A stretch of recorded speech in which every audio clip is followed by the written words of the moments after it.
आगरा से इस वक्त की बड़ी खबर। यूक्रेन से वापस आगरा लौटी मेडिकल छात्रा साक्षी सिकरवार। आपको बता दें कि यूक्रेन के उच्चग्रोथ में कर रही थी साक्षी MBBS की पढ़ाई। पीएम की कोशिश के बाद साक्षी वापस आए आगरा। साक्षी के परिजनों में खुशी की लहर। यूक्रेन के हालात किए साक्षी ने बयान दिया। परिवार ने मोदी जी का धन्यवाद। एम्बुलेंस एसोसिएशन के आगरा जिलाध्यक्ष कृष्णवीर की बेटी है साक्षी सिकरवार। साक्षी, आप यूक्रेन से वापस आए हैं। यूक्रेन और रसिया के बीच जिस तरह से हमला चल रहा है, परिजन परेशान थे। स्थिति क्या थी यूक्रेन की जो तुमने देखी अपनी आंखों से? यूक्रेन की स्थिति बहुत ज़्यादा खराब है, बहुत ज़्यादा। पर जहाँ मैं थी वहाँ थोड़ी स्थिति सामान्य थी। बट जैसे कीव है, खार्किव है, वहाँ पे इतना ज़्यादा परेशान है बच्चे, इतना ज़्यादा कि उनके पास खाने को नहीं है। बेसमेंट में छुपे पड़े हैं, मेट्रो स्टेशन में खाने के लिए कुछ नहीं है। 2 दिन से भूखे पड़े हैं। जैसे मेरे दोस्त हैं वहाँ पे, बहुत ज़्यादा परेशान है वो लोग। यूक्रेन में क्या कर रही हैं आप?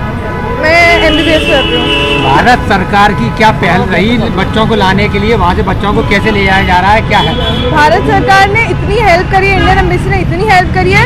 हमें खुद अप्रोच किया, हमारे कॉलेज को अप्रोच किया, हमें खुद वहाँ से इवैक्यूएट किया। हमें कुछ करने की जरूरत नहीं पड़ी, सब कुछ इंडियन एम्बेसी ने कहा। हमें कुछ भी करने की जरूरत नहीं। हालत है वहाँ पर, किस तरह से आपने वहाँ फेस किया, क्या अनुभव रहा आपका? हमारा अनुभव ये था कि बहुत डर में जी रहे थे। पता नहीं था कब बॉम्ब ब्लास्ट हो जाए, कब क्या हो जाए, कुछ नहीं पता था। इतनी अनसर्टेनिटी थी कि अगले आधे घंटे का पता नहीं था क्या होगा। क्या इंस्ट्रक्शन मिले थे आपको कि जैसे हमला हो रहा है तो अपना हॉस्टल छोड़ के या रूम छोड़ के बंकरों में जाना? नहीं, हमको ये नहीं मिले थे। हमको ये था कि तुम्हें अपने हॉस्टल से बाहर नहीं निकलना, क्योंकि हॉस्टल ही सबसे ज्यादा सेफ था उस टाइम हमारे में। बच्चों को ये कह दिया गया था कि बंकरों में छिप के जान बचानी है। खाने पीने का सामान भी स्टॉक बहुत कम रह गया था। तो किस तरह से भयभीत थे आप लोग? डर तो हम बहुत ज्यादा थे, पर हाँ ये है कि खाने पीने का सामान हमें बोल दिया था कि स्टॉक में कर लीजिए, कि पता नहीं कब क्या हो जाए। और हॉस्टल में रहने को बोला था हम लोगों को, क्योंकि हमारी तरफ इतनी बम्बार्डिंग नहीं हो रही थी। मोदी जी ने अब सारे छात्रों को वहाँ से लाना शुरू कर दिया है, तो आप क्या कहना चाहते हैं आप? तो thanking BJP and Modi ji, बहुत ज़्यादा उनका धन्यवाद कि वो हमें रेस्क्यू कर रहे हैं, क्योंकि हम लोग वहाँ पे बहुत ज़्यादा डरे हुए थे, बहुत ज़्यादा। आपके अलावा कितने इंडियंस और थे साथ में आपके?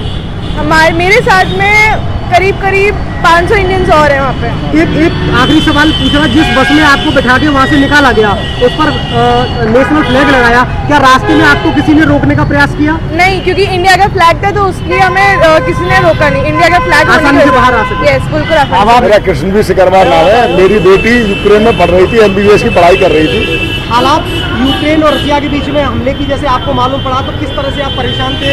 बेटी से कैसे बात होती थी और आज आप इंडिया बेटी वापस रही थी, तो कैसा महसूस हो रहा है? पूरी जानकारी दीजिए।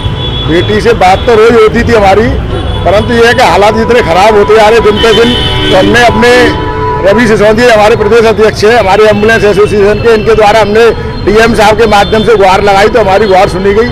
और हमारे नरेंद्र मोदी जी प्रधानमंत्री जी हैं, उन्होंने बहुत जल्दी इस काम को किया। किसी भी राष्ट्र ने, किसी भी देश ने अभी तक अपने बच्चों को नहीं निकाला है। हमारे पहला इंडिया है, और इंडिया का फ्लैग लगा के जब ये वहाँ से निकले हैं तो कोई भी आपत्ति नहीं आई वहाँ पर। उम्मीद थी आपको कि मोदी जी सब बच्चों को हमको पूर्ण विश्वास था और उम्मीद थी कि हमारे मोदी जी हमारे बच्चों को, इंडिया के बच्चों को निकाल लेंगे।